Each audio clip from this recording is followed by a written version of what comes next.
দিগন্ত জুড়ে বিশাল আকাশ, আকাশের ছায় সবুজ প্রকৃতি, নীল আকাশে সাদা মেঘের ভেলা যেন উড়ে উড়ে যায় আর আহ্বান জানায় এ প্রকৃতিতে আনন্দ ছোঁয়ায় উজ্জীবিত হতে। দর্শক, আমরা আজ এসেছি প্রকৃতির অপরূপ সৌন্দর্যে লালিত রাঙামাটি পার্বত্য জেলায়। কাপ্তাই হ্রদের শান্ত জল আর সবুজ পাহাড় এ মিলে এই অঞ্চলের সৌন্দর্য অনেক অপরূপ করে তুলেছে। এই অঞ্চল জুড়ে যেসব জনগোষ্ঠী বসবাস করে তাদের নিজস্ব ভাষা যেমন রয়েছে সাংস্কৃতিক স্বাতন্ত্র্য বৈশিষ্ট্য। নৃত্যকলা এবং ছন্দ, আনন্দ, গানে তাদের সুরের দোতনা অনেক বেশি প্রাণবন্ত। সুপ্রিয় দর্শক শ্রোতা, লোকালয়ে আপনাদের সবাইকে স্বাগত জানাচ্ছি। আমি চৌধুরী আতাউর রহমান।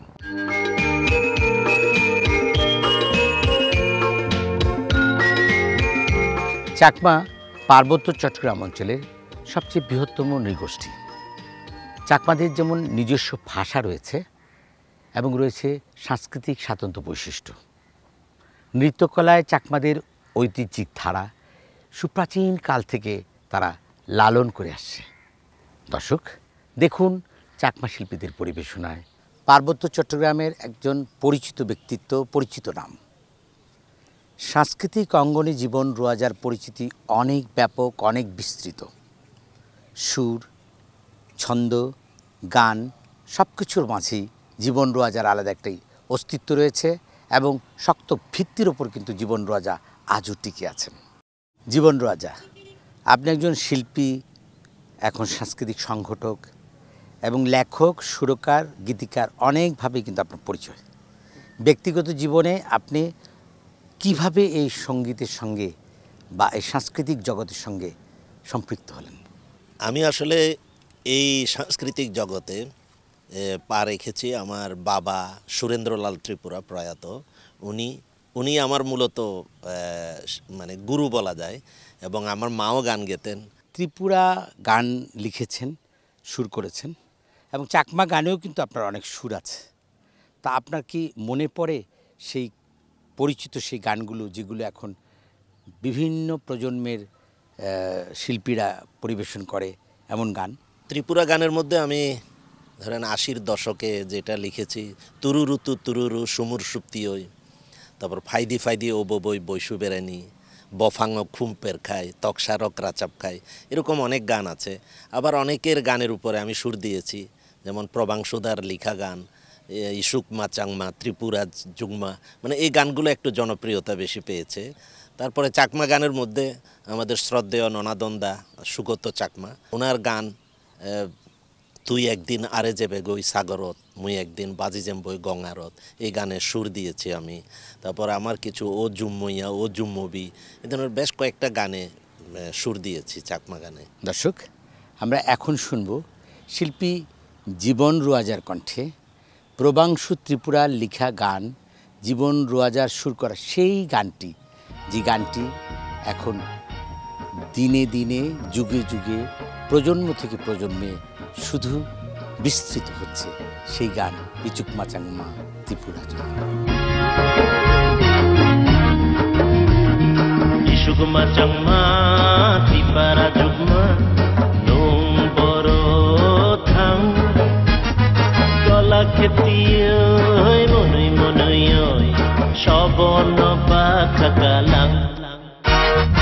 ইচুকমা চাংমা ত্রিপুরা জুগমা নং বড় থাং গলা খেতিয় মনই মনই সবন পাখা কালাং।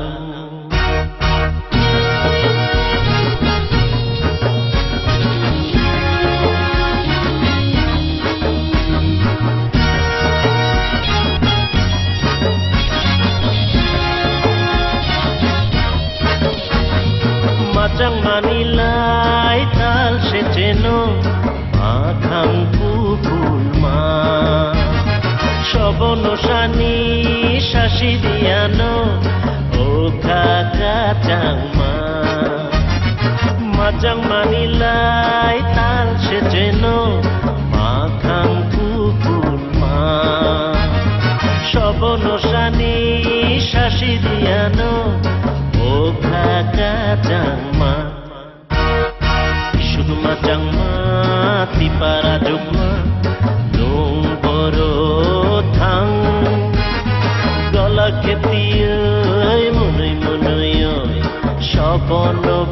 khakalang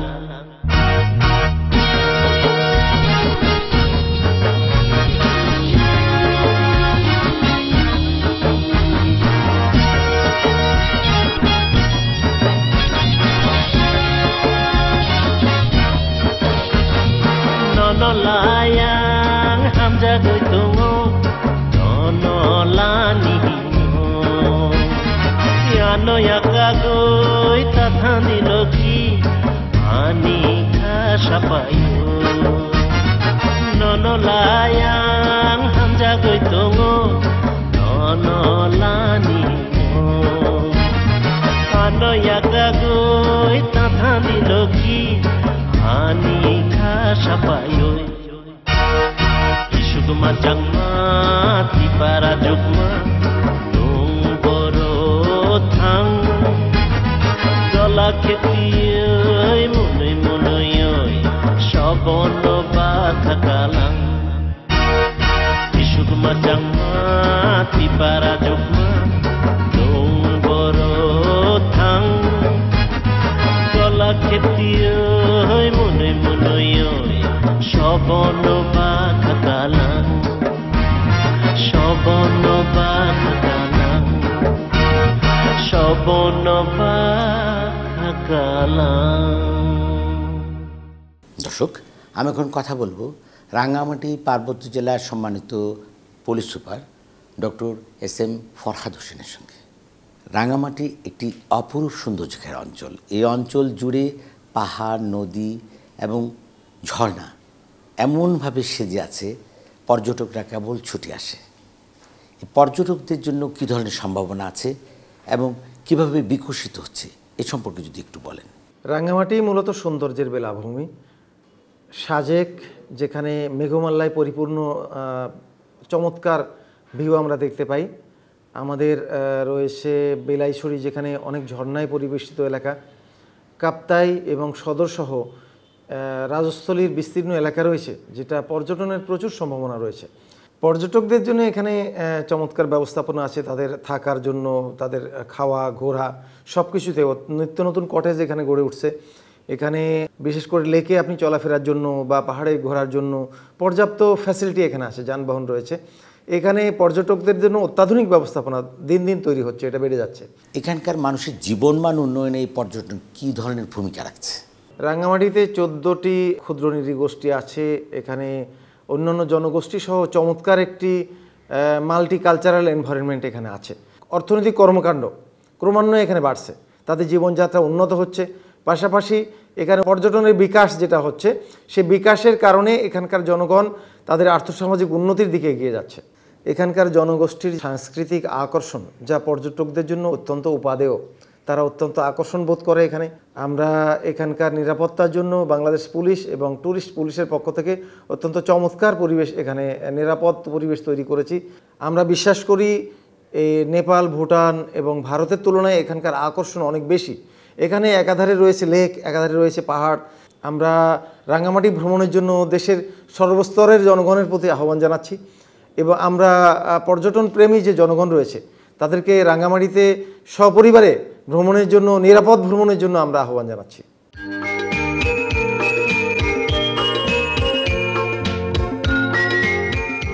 তঞ্চঙ্গা পার্বত্য চট্টগ্রাম অঞ্চলের দক্ষিণাংশ জুড়ে বসবাস করে সেই আদিকাল থেকে।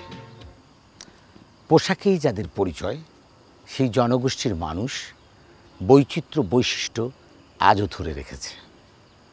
ভাষা বৈচিত্র্য, জীবনধারার বৈচিত্র্য এবং নিজস্বতার বৈশিষ্ট্য তঞ্চঙ্গার জনগোষ্ঠীর মানুষ এখনও সযত্নে লালন করে। দর্শক দেখুন তঞ্চঙ্গা জীবনধারা নিয়ে ভিডিও চিত্র। তঞ্চঙ্গা নৃগোষ্ঠী রাঙামাটি ও বান্দরবান অঞ্চলে সুদীর্ঘকাল ধরে তাদের সামাজিক ঐতিহ্য নিয়ে বসবাস করে আসছে। বৈচিত্র্যময় জীবনধারা, বর্ণাঢ্য কৃষ্টি, সংস্কৃতি, পৃথক সত্তা তঞ্চঙ্গা সমাজে পরিলক্ষিত। আরাকানি ভাষায় টং অর্থ পাহাড় আর এ অর্থ জুম। টংয়া মানে জুমিয়া। টংয়া থেকে তঞ্চঙ্গা শব্দের উদ্ভব বলে কেউ কেউ অভিমত ব্যক্ত করেছেন। প্রাচীন আরাকানে আবার টংইয়াকে দক্ষিণ দিকও বলা হয়ে থাকে। দক্ষিণের জুম চাষি পরিবারকে আরাকানিরা তঞ্চঙ্গা বলে। তৈন তংয়া শব্দ থেকে তঞ্চঙ্গা নামের উৎপত্তি। এই তঞ্চঙ্গা নৃগোষ্ঠীর মানুষ একত্রে গ্রামে থাকে। তঞ্চঙ্গা নৃগোষ্ঠীর সমাজ জীবনে নিজেদের মধ্যে পারস্পরিক সম্পর্ক খুব নিবিড়। ছিমছাম সাজানো গুছানো গ্রাম। তঞ্চঙ্গাদের মধ্যে আলাদা বৈশিষ্ট্য ও রীতি প্রচলিত রয়েছে। ধর্মীয়ভাবে এরা বৌদ্ধ ধর্মাবলম্বী। তঞ্চঙ্গা মেয়েদের পরনের কাপড়ের রং ও নকশা ভিন্ন ধরনের। তঞ্চঙ্গা মেয়েরা 5 পদের পরনের কাপড়ে শরীর ঢাকে। মাথায় পাগড়ি, বুকে নিজেদের হাতে বোনা শালুম বা কবুই অর্থাৎ ব্লাউজ, তার উপর হাড়ি বা হাদি, কোমরে কোমর বন্ধনী, তাদের ভাষায় হাদুড়ি, পিনুইন পরিধান করে থাকে। পোশাক পরিচ্ছদ তৈরির জন্য নিজেরাই তুলা থেকে চরকা কেটে সুতা তৈরি করে। নিজেদের ব্যবহার্য পোশাক আশাক নিজেরা নিজেদের ঘরের আঙিনায় ঐতিহ্যবাহী কোমর তাঁতে তৈরি করে থাকে। এই বুনন শিল্প অত্যন্ত চমৎকার। তঞ্চঙ্গা নারী কিংবা পুরুষ হস্তশিল্প তৈরিতে অনেক বেশি সিদ্ধহস্ত। পরিবারের কাজকর্মের শেষে অবসরে তঞ্চঙ্গা নারীরা ঘরে বসে নানা ধরনের হস্তশিল্প সামগ্রী তৈরি ও বিক্রি করে পারিবারিক জীবনে সংসারে স্বাচ্ছন্দ্য নিয়ে এসেছে। তঞ্চঙ্গাদের পৃথক ভাষা ও সংস্কৃতি অত্যন্ত আকর্ষণীয়। এরা নিজেদের সাংস্কৃতিক ঐতিহ্য আজও ধরে রেখেছে। সুরের মূর্ছনা আর নৃত্যের তাল লয় ছন্দ জীবনে নিবিড়তায় জড়িয়ে আছে।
রাঙামাটি প্রাকৃতিক সৌন্দর্য ঘেরা এই অঞ্চল।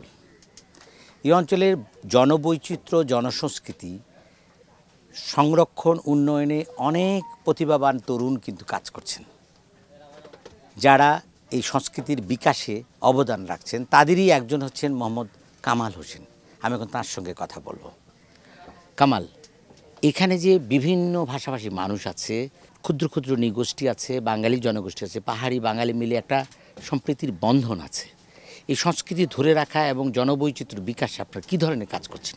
আমাদের এখানে পাহাড়িদের আলাদা সংস্কৃতি, তাদের আলাদা খাবার দাবার, তাদের পোশাক আশাকে বৈচিত্র্য, এই সবগুলো আমরা দেখে আসছি এবং তাদের সাথে আমাদের ওঠা বসা, তাদের এই সংস্কৃতি ধরে রাখার জন্য আমরা আমাদের যে উৎসব পার্বণগুলো হয়, ওদের যে উৎসব পার্বণগুলো হয়, আমরা কিন্তু মিলেমিশে একাকার হয়ে যাই। আমরা চাই এদের সংস্কৃতিগুলো যাতে এই দেশ থেকে আমাদের হারিয়ে না যায়, এই জন্য আমরা সব সময় কাজ করে যাচ্ছি। আচ্ছা, এখানে তো পর্যটনের কিন্তু আলাদা একটা বৈশিষ্ট্য আছে। এই পাহাড় লেক ঘেরা অঞ্চলে পর্যটকদের আগমন এবং পর্যটকদের সুবিধা বাড়ছে, এটা কীরকমভাবে বিকশিত হচ্ছে? আমাদের এই রাঙামাটিতে আপনি আসলে একসাথে পাবেন যে লেক পাবেন, পাহাড় আছে, নদী আছে, এখানে জীববৈচিত্র্য আছে। পাহাড় এবং নদী এবং আকাশের একটা সংমিশ্রণ, অপূর্ব একটা, এটা রূপের রানী বলা হয় এই রাঙামাটিকে।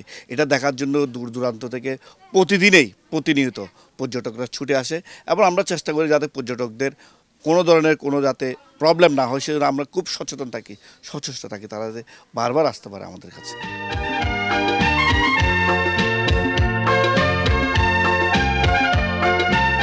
প্রকৃতির সন্তানেরা যেখানে তাদের প্রাকৃতিক সৌন্দর্য ছড়িয়ে রেখেছে, সেই আদিকাল থেকে আমরা সেই সৌন্দর্যের কিছুটা আজ আমাদের অনুষ্ঠানে তুলে ধরেছি।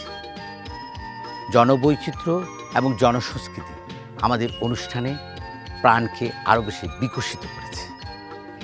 এই ঐতিহ্যিক জীবনধারা আমাদের জাতীয় সাংস্কৃতিক পরিমণ্ডলের অনুপম সংযোজন। দর্শক, দেখতে দেখতেই আমাদের সময় ফুরিয়ে এলো। আমাদের অনুষ্ঠান আপনাদের কতটা ভালো লেগেছে জানি না, তবু এই অনুষ্ঠানের মাধ্যমে আমরা কিছুটা হলেও আনন্দ দিতে চেষ্টা করছি। আগামী অনুষ্ঠান দেখার আমন্ত্রণ জানিয়ে বিদায় নিচ্ছি। আপনারা যে যেখানে থাকুন, ভালো থাকুন, সুস্থ থাকুন, নিরাপদে থাকুন। বাংলাদেশ টেলিভিশনের সঙ্গে থাকুন। খোদা হাফেজ।